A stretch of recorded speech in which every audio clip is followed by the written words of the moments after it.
And welcome everyone to this August gathering on a university campus. So much expectation from family members, guidance is there for the students.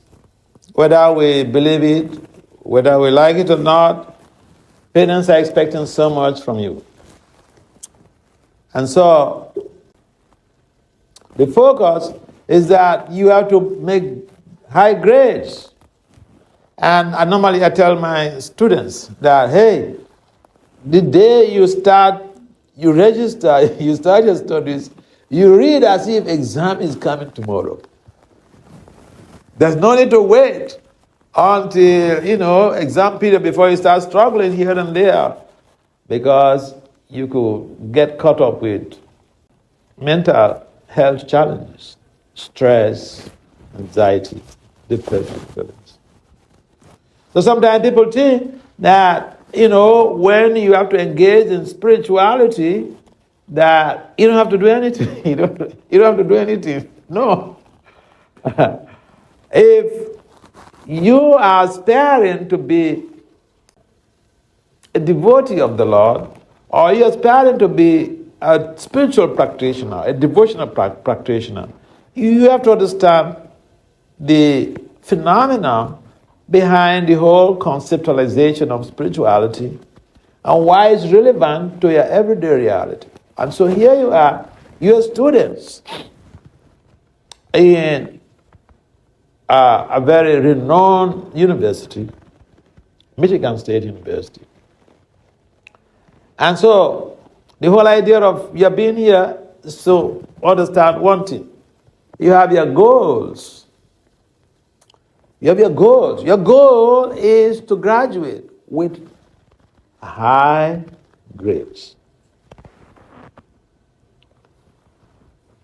And to be able to achieve that goal, you have to generate a mission statement, individual mission statement.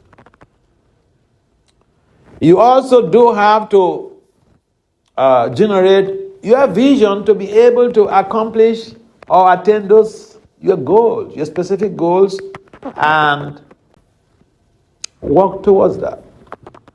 Whatever endeavor one is involved in, without having a set down, structured goals, it could be very difficult. And in most cases, we need to manage our time effectively on a university campus, because there are so many distractions on campus. The things that will sway your mind, will sway you away from even attending your classes,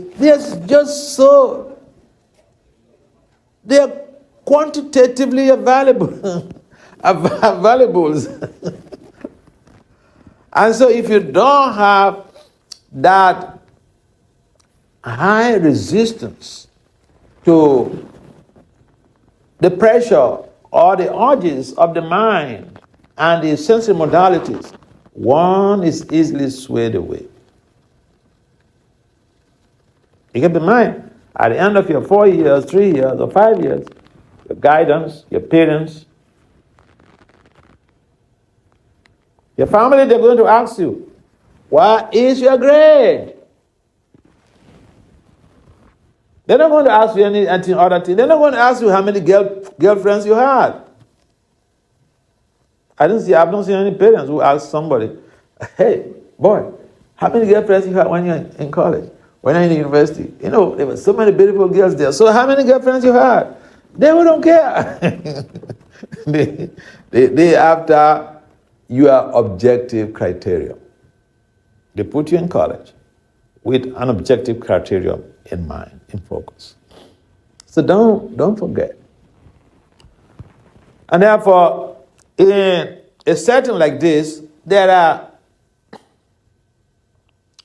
endogenous and exogenous factors that militate against our goal achievement strategies.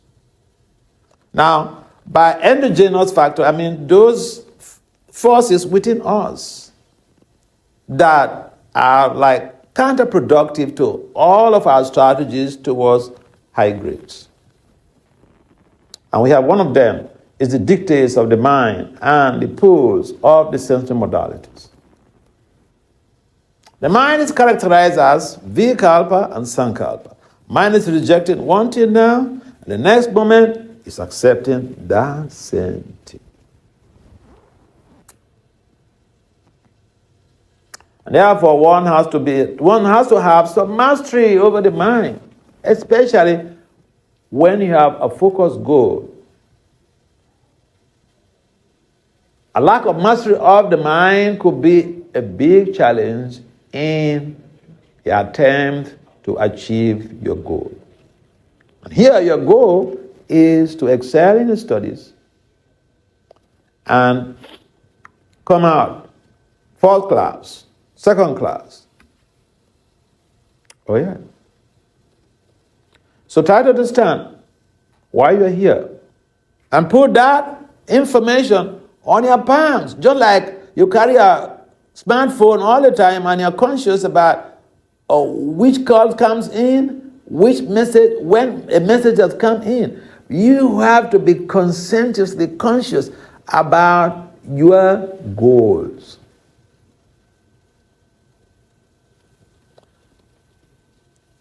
And even when you do understand your goal, this endogenous factor, the mind, the encroachment of the mind on your set down strategies to achieve your goal is so dominant in the life of the conditioned soul. Especially these days, we have so many influences around us. And those also add up to the endogenous factors like the mind, the distractions from the mind, and the unruly sensory modalities. The sensory modalities are characterized as unruly, and the mind is also characterized as impetuous. The mind has unruly mind has no pity for any damn one. In fact, in our conditioned state, the mind is our enemy. And sometimes people say, I just follow my mind. And this was the philosophy that we have from our celebrities when we are teenagers. And one of these celebrities, one of them, his name is Jimmy Cliff. You could Google Jimmy Cliff. He was, boy, like we have all these current musicians, current celebrities who are they're like demigods. They're being worshipped by their fans. Jimmy Cliff was like that. And he debuted one album, and in that album, one of the tracks was Follow My Mind. And the lyrics, he was implying, if you follow your mind, you will always be right. And when we hear this music, it spins our head. It spins our brain. Wow, this is the guy, boy. He is talking reality. We just follow our mind. And we don't have anything to lose. Not until 40 years ago, I encountered the Bhagavad Gita. And the philosophy of the Bhagavad Gita changed my thought about the conception of Jimmy. I got to understand how following the mind is so detrimental to our everyday realities. And we'll find that even people who are so highly placed in society, they become victims of the impulses of the mind. In fact, the mind is the master of all of the sensory modalities. So we have the working sensory modalities and the knowledge acquired sensory modalities. But the mind is a master of all of this. And therefore, if someone is not able to have mastery over the mind, you can concentrate well in your studies. You can concentrate well when the professor is there teaching. Your mind will take you to some. You'll be sitting here and the mind is at Grand Rapids or in Detroit. Or maybe even in New York. That is the nature of the mind. And the beauty, the good news, is that there's a remedy to it. That is spirituality. We don't have a remedy for the distractions caused by the mind anywhere in our secular education. No, we don't have. We don't have. There is no faculty or no department in our universities, even in Oxford, no department that addresses this very challenge that is all pervasive. It is a general problem, but people who don't care less, because we don't have a solution to it. But the good news is that spirituality provides a solution to the infiltration of the interjections of the mind in our world of realities. So scientific researchers have come up, have reported that mantra meditation, like the mantra we just chanted, the Hare Krishna Maha mantra, it helps in mastery over the mind. In fact, those who have mastery over the mind and the sensory modalities, they are called Goswamis. So there are people like that on this planet. Boy, there are people like that. It's not some fiction. They don't get into trouble. They excel in whatever they're pursuing. They excel. Park up. They cut through. No distractions. To be one of those who do not get distracted by the negative influence of the mind. That is the essence of our discussion today. Because you are young people. The young shall grow. The young becomes the leader of tomorrow.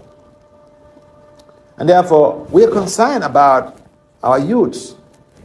One of the things I do mostly is, mentoring youths in whichever country that I operate. Before last month, for the whole of last month, I was in Europe. I was in Switzerland, France, and Germany. And one of the things I was doing was to give presentations in helping young people to become masteries, to have mastery over their sensory modalities and the mind. Because this has caused so much of trouble, not only to young people, but even to high-profile personalities. When we talk about low self-control, which is the fundamental principle in the general theory of crime. General theory of crime, which was propounded in 1990 by two criminologists, Gottfriedson and Hitchie. They came up with this research finding that all antisocial behavior on a planet and crimes, I repeat, all antisocial behavior, all unethical behavior, all everything you can think of that is destructive to our career, and even crime, they are due to low self-control. What does that mean? We are not able to control the mind and the senses. And this is the whole problem on this planet. Our governments, they don't have solution for it. Spirituality has a solution. And the solution, I like to use the word zero cost. It's not cost effective. Cost effective means you have to pay some price, minimal price, small price. But this, no. No, it's zero cost. So we don't have excuses to say, well, I don't have the money. I'm a student. I don't have the resources to deal with it. And so you try to understand, high grades are triggered by high attention span. If you have high attention span, you can read for a long time and absorb all that you have read. You'll be able to reproduce what you have read during the test or during exams. This is the beauty of attention span, high attention span. Now, researchers have come up with reports that mantra meditation facilitates high attention span. You could check that on the web. Google mantra meditation or meditation and attention span. You will see peer-reviewed published papers, published research works on this. So this is not something that has to do with religion, because religion basically is based on belief system. But science is based also on belief that is backed up with substantive information culture, with evidence, science-based evidence. In other words, for instance, if you go to the laboratory, so you're doing chemistry, you go to the laboratory to generate a gas. And so you bring in this element or this element together, and then you bond them, you put them, you mix them in the Bunsen burner or whatever, or some in cases you may need to heat it. Then you observe the gas that is coming out, and there are tests for it to know whether what this gas is, what is the content. So there are litmus tests. Then you'll be able to verify, yes, this is this, and not this. That is science. So this very mantra meditation, it looks like a religious a principle, but it's beyond religiosity. It is it's a science-based conceptualization. It's not just religion. And so, whether you believe in religion or you don't believe in religion, this is something that is open for any and everybody to take advantage of. First point that you have to know, your goal on campus, you are here to be able to excel in your studies, attain high grades, excellence in your studies. And here is something that is free. And you don't need so much time even for it. You have 24 hours. And some of you study, you go to school, you go to classes for maybe 8 hours. Those who are doing masters, maybe just one class a day. Those who are doing PhD, maybe one class a week. You have all of the time to yourself to be able to facilitate your academic growth. So these are some of the ways that you could explore and utilize these very scientific values in promoting your grades. We need high attention span to be able to function in academia. I have been doing this mantra meditation for 40 years, and I know the difference in my life. I can tell you, you may say, oh, but this is subjective. But we also call it hermeneutic design. When you have a lived experience about something, it's called hermeneutic or hermeneutic phenomenology. Now, I conducted research some years back with undergraduate students who have been chanting this mantra. Of course, I couldn't complete it before, I get involved in other things. But from the a computation of the data that I got, the students who were chanting this mantra, this Hare Krishna mantra, They reported that their grades were better off the period they started chanting compared to prior to their involvement in the chanting. And this also supports the idea that the recent research reports about how the chanting improves attention span. Because this is the fulcrum of the high grades achievement. And therefore, we need to understand that this is not another mystical experience. Yes, it may be a mystical experience, but it has also a science-based evidence that supports the fact that the chanting helps the chanter in improving their academic values. Not only that, not only attention span, but other researches have also proven beyond reasonable doubt how the chanting helps in high academic performance in terms in the area of cognitive development.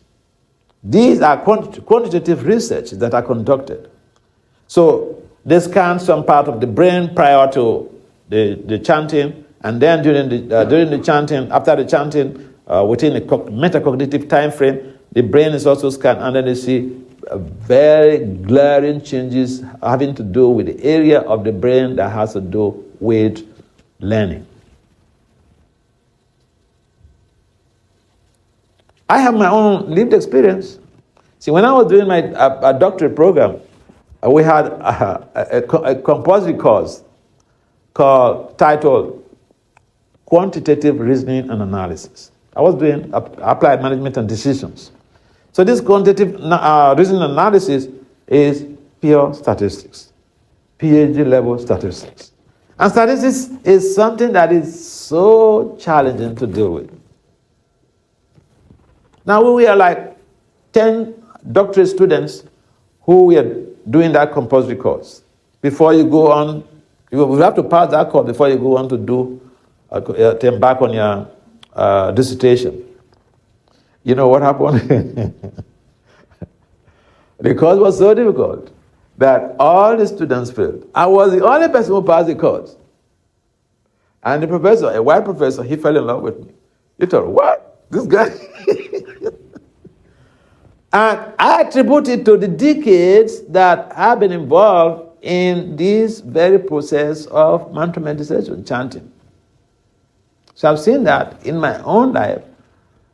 And therefore, the research reports that they're making now is not something strange to me. We say in general that we have a slogan, that chant and be happy.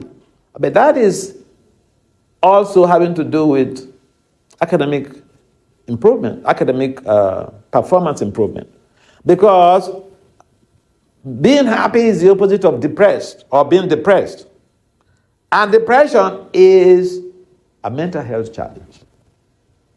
Now, if a student is depressed, they need to seek for a solution to it. They go for they go to see some specialists, either psychiatrists or physiotherapists or whatever. Because depression and academic performance, they go ill together. In other words, they are at opposite polarities. They don't go along together. Now, in Florida State University, here in the United States, someone conducted a research on the effect of chanting on depression and stress. And then he found, that was a quantitative research, and he found that the chanting had a positive impact on stress and depression. In other words, the chanting enables the chanter to become free or to reduce the depressive feelings or the stressful, or traumatic experience. Again, you could Google the web. That was even a PhD dissertation at Florida State University. So what we are doing and what we are advocating is that listen is free. Why don't you try it? It will help you improve. It will help you in promoting your academic performance, and you don't have to pay any money for it.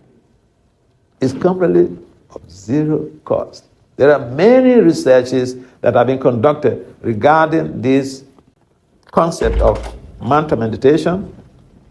Some of the researches have their findings hinging on how the chanting helps in mitigating the vulnerability of the chanter to dementia. In other words, even dementia, it mitigates the vulnerability of the chanter to dementia. In other words, it checks dementia. So this is not something, it's not a sermon. We're talking about science. We're talking about science. And we advocate that young people who want a better life for tomorrow should try this process. If you're not interested in religion, you could try this process because it matters, because the results are profound.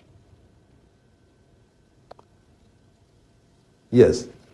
Any comments or questions on this point? They say a word is enough for the wise. The Prabhupada will give talks, maybe 15 minutes or 20 minutes. Yeah. And so, but he goes just to the point. He hits the nail on the head. Yeah, any comments or questions? Yes, please. Can you explain what the mantra is? Yeah. What it means? This mantra, Hare Krishna, Hare Krishna, Krishna Krishna, Hare Hare, Hare Rama, Hare Rama, Rama Rama, Hare Hare. This is the mantra we chanted before we started the talk. So, this mantra is basically 16 words and 32 syllables. Ha, Re, Krishna. So we have 32 syllables in this 16 words mantra. And Hare is referring to the devotional energy of the Lord. Krishna means the absolute who is all attractive. Rama means the reservoir of all pleasure. See, the absolute truth is the embodiment of all pleasures. And the absolute truth is the embodiment of all attractiveness. People, see, when someone is very intelligent, he's attractive. When someone is very beautiful, he or she is attractive. So, the absolute, he is all attractive because he has unlimited fame, unlimited intelligence, unfathomable beauty. Yeah, yeah. People are looking for beauty, and when you find someone beautiful, understand that that beauty is a fragment of an emanation from the reservoir of the ocean of beauty. That is the absolute truth. But all of the wonderful opulences we find in our societies, in our environment, they are emanations, infinitesimal emanations from the absolute truth. And so this mantra basically is implying, oh, energy of the absolute, or energy of the Lord, oh, Krishna, the all-attractive personality of Godhead, O Rama, the reservoir of all pleasure, please engage me in your service. This is the meaning of this mantra. And it does wonders. It has transformed people. This very mantra has transformed hippies, potheads, drug addicts, to sadhus, to holy personalities. Prabhupada experimented it. He conducted his research in New York.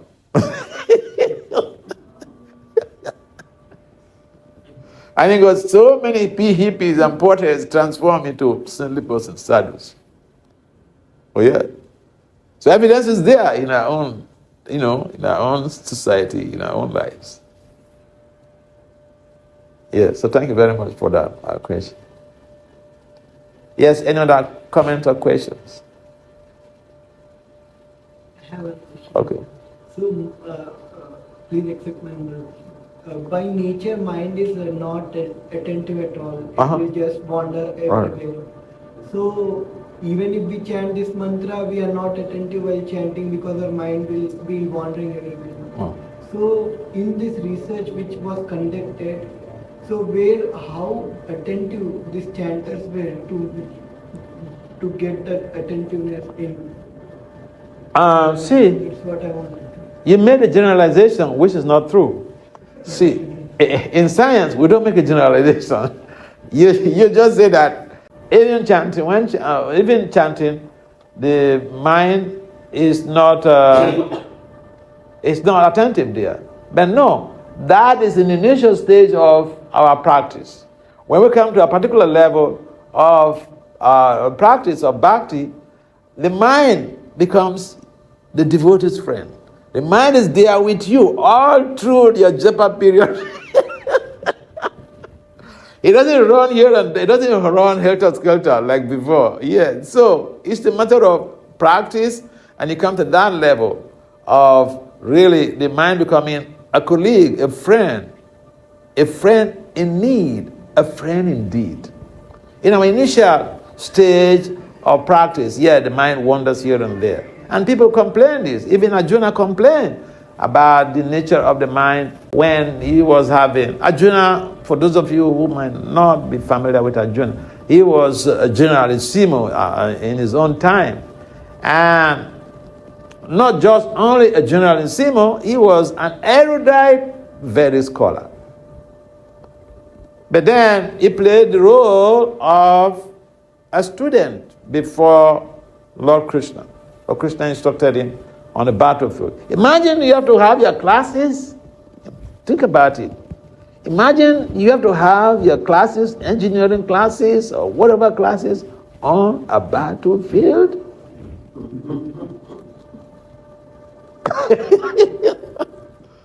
That was the case of Arjuna. He was on the battlefield and he had to receive his lessons, his classes from his teacher. But he was attentive to the classes. And his ambiguities were also clarified. He asked questions. They got clarified.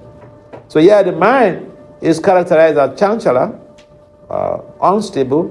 That is when we are in our conditioned state. The mind is very, very, very much like an enemy. But if we make some advancement, we chant, the mind is there with us. The mind is also participating, listening, is there.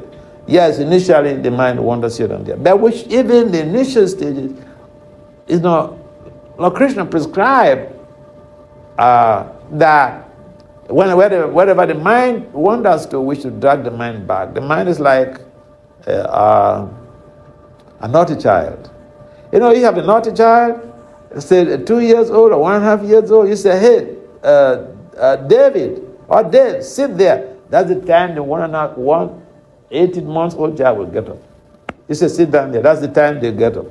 They want to show you that, okay, I'm on my own. Do your worst. You can't do me anything. That's the nature of the mind.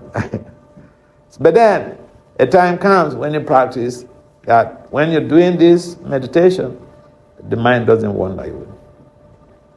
Yeah. It takes time.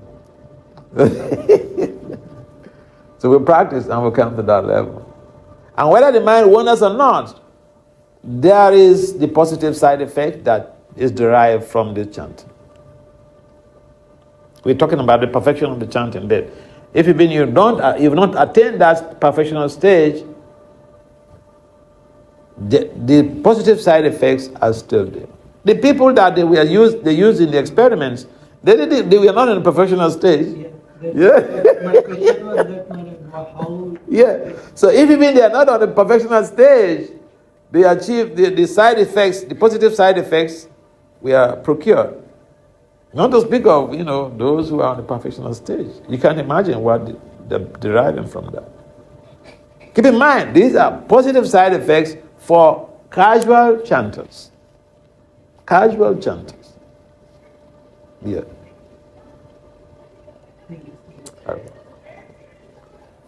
Any other comment or questions before we adjourn this meeting? Yeah. What made you start mantra chanting in the first place? What? What made you start mantra chanting? Oh, that's a nice question. See, when I was a kid, I was born in Africa before I got invited by U.S. professors to present papers at their conferences. And then I ended up being a citizen in the U.S. But then, when I was a kid, I observed some variegatedness in my community. Some people were born with silver spoons in their mouths. In other words, they were born in opulent homes, opulent families. And some people were not. And then I also observed how some people were born even disabled.